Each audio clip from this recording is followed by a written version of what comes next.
Rohi arrives home from work. She talks with Guram asking about Guram's day. Gonghi tells Guram she felt happy working today thinking of Guram. She plans to make cozy clothes for Guram. Just then, Dansu enters and Gonghi greets him. She expects Dansu to go home to his house, the Charuman Huang's house, as he mentioned earlier.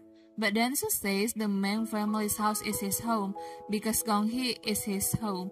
Gonghi looks nervous, so Dansu smiles and reassures her. Gonghi suggests Dansu go home, feeling uneasy looking after Guram with him there. Dansu smiles, knowing she isn't completely truthful. He points out she struggled caring for Guram alone. When Gonghi insists she wouldn't, Dansu asks her to ignore him for just one day. He leans in, playfully begging her. He gives her snacks, saying they'll work late. He emphasizes their heavy workload and need for Gonghi by his side. They work late into night. Dansu sees Guram sleeping peacefully. He comments on Guram's sound sleep, allowing Gonghi to work.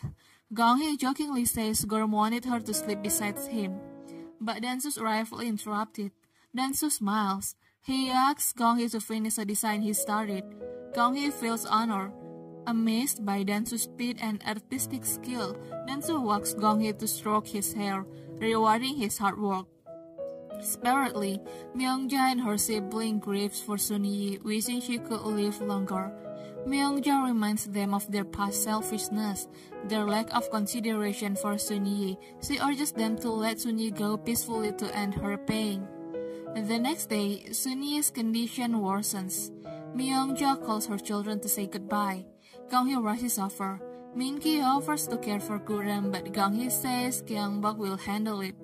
Myungja's children and their spouses arrive, sharing memories of Sunyi and their plans to honor her memory.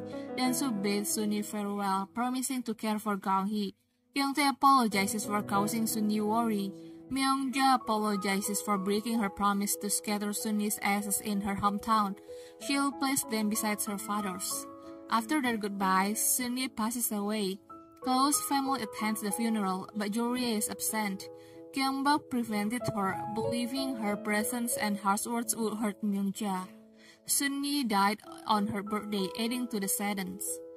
The next weekend, Gonghi takes Guram to Minki's family home for their weekly visit. Minki is awkward holding Guram, so Juri takes over. Juri accuses Gonghi of selfishness for not letting her see Guram after the birth. Gonghi explains about newborn immunity. Juri is annoyed by Gonghi's responses. She questions whether Gonghi considers herself separate from the family since her divorce from Minki. Gonghi ignores Juri, telling Minki about Guram's supplies and care instructions. Juri interrupts, feeling she doesn't need explanation. She praises Guram's handsomeness and expresses her happiness about becoming a grandmother. Gonghi warns Minki to return Guram early, threatening to cut off future visits. Juri also warns Gonghi they won't keep Guram, allowing Gonghi to work peacefully.